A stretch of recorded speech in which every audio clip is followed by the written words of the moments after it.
Well, good morning and welcome to Zen Fits on, is it Sunday? Yeah, it's that little dead zone between Christmas and New Year's. You know, what do you do with that?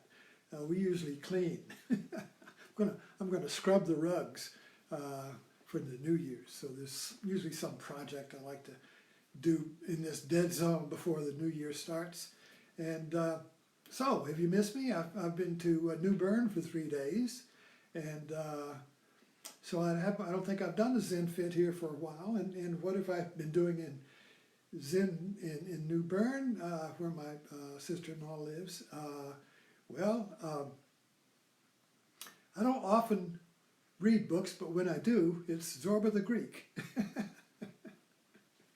just remembering that famous. But anyway, I got really involved in of course this is backwards, but it's One Man Tango, autobiography of Anthony Quinn. And so it's an old book because the print is very fine. So I've been reading it all for, this whole time I was gone. I'm almost down to here. And I don't usually get engrossed in a book like that. I usually read, the books I read I read the little spoonfuls at a time. But this I just wanted to gulp it down. Gulp the whole book down, because Zorba, again backwards, Zorba the Greek has been my first and only real, well not only, but my first real movie guru. In other words, a movie that was that touched my heart and made me dance.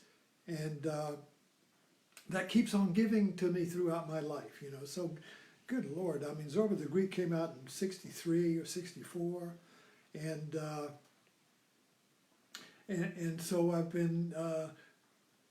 It's kind of like an underground river that comes up and goes down and comes up to the surface, and when you drink from it again, it's always for the first time, and it's always when your life is kind of desert, a wasteland, and the spring, the underground current appears, and you drink from it, and it renews the dance.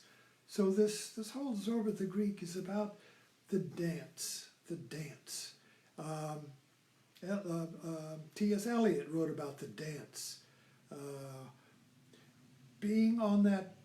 dancing on the ashes. That's the phoenix bird of the Persian religion, Zoroastrianism.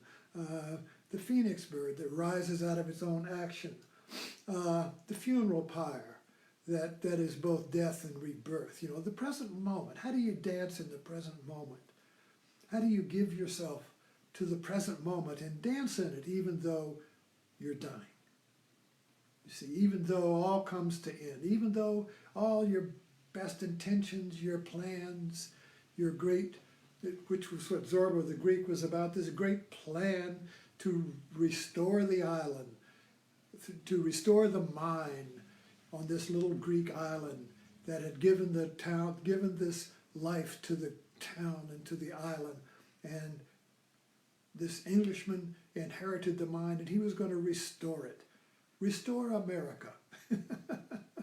Restore the garden, you see. So Zorba came up with a plan, and they put the plan together, and it all fell apart. And they danced.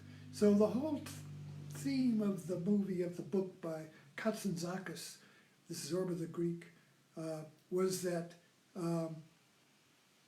the dance, and Zorba says, I am yours for whatever work you want me to do, but when it comes to the dance, I am my own man. Who am I to tell my feet what to do? So there's that idea of the surrender and defeat, the surrender, the joyous participation of life.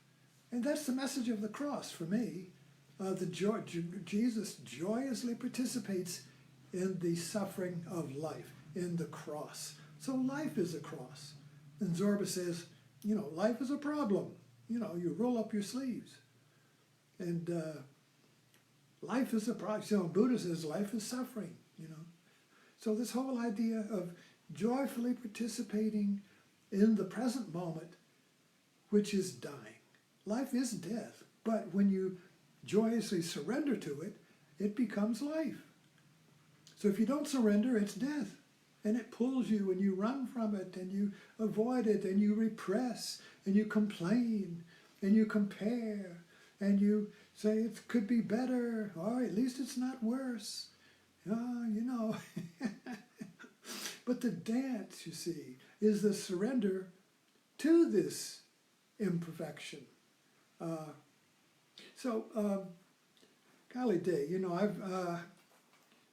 I was just down at my sister-in-law's house, and she checked my watch, and she is restoring her house after the flood in New Bern, which was a year ago, you know, and they finally got back in the house. It had to be rebuilt from the waist down. And her new tile in her kitchen is a geometric design tile, but there are brush strokes of grout on it. It looks like the tile maker had never cleaned up the grout, you know, or the paint.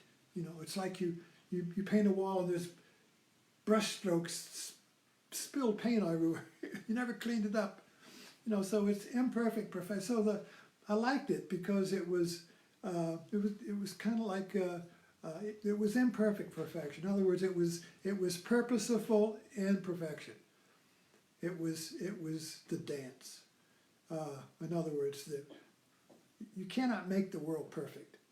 It is imperfect, right? So the only thing to do is to dance. So this is the realization, you know, that you can't make the world perfect. You can't make yourself perfect. You can't create a perfect moment. You cannot. All you can do is surrender to it, and the surrender makes it perfect. And that's the Zen. The surrender makes it perfect, you see. So it's not logical because the moment is imperfect perfection. But the perfection comes out of, the perfection is created by the surrender to imperfection. So it's dynamic. It's not either this or that. And that's where we get into this problem. It's either going to be imperfect or perfect. If it's and everything could be better, you know. I've been watching Mrs. Maisel, and one line she said, Jews complain and Gentiles repress. So the Jewish humor of Mrs. Maisel is all about, is very much, oh, you didn't bring the chicken. You know, in other words, whatever happens, oh, you didn't do that. In other words, whatever happens, it's kind of like this purposeful complaining about it, you know, which makes it ironic.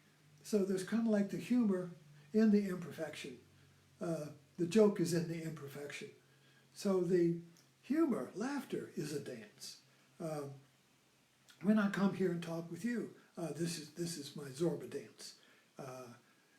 Who am I to tell my mouth what to do? And when I write on Facebook, it's my Zorba dance. Who am I to tell what my fingers are going to do, you see? So, but everywhere else in my life, you know, there's always, well, it could be better. I should be doing this, or maybe I shouldn't have done that, or whatever. But this little repression, or this little restriction, or holding back, you see. But we all should have places in our life where we can find Zorba. Maybe in quilting, maybe in gardening and hunting. Where is it that we can dance? Where is it where we give in passionately to this little section of our life, this little dance floor, and we can dance on it, you see, and make perfection out of imperfection. Whatever happens, the dance makes it perfection, and it surprises us, you see. So in the dance, we're surprised by what we can do. We're surprised by the surrender. We're surprised by the perfection in the imperfection. So anyway, so now I've just ordered some books by Katsunzan, because I don't think I ever read the book Zorba the Greek, and there's another one he wrote the Imitations of Christ. And so I just got them on Kindle, so now I'm going to follow this path. Follow the bliss, as Joseph Campbell said. When you read something and it's inspired the person you're reading, and you read that, and you follow these little M&Ms, you know. So anyway, if I'm not here, I'll be reading Katsantzakis, Zorba the Greek, and Imitation of Christ. I'll probably be coming and talking to you about it. So anyway, the holiday is over for me. I'm back to dance with you in my Zen fits. And see you tomorrow morning.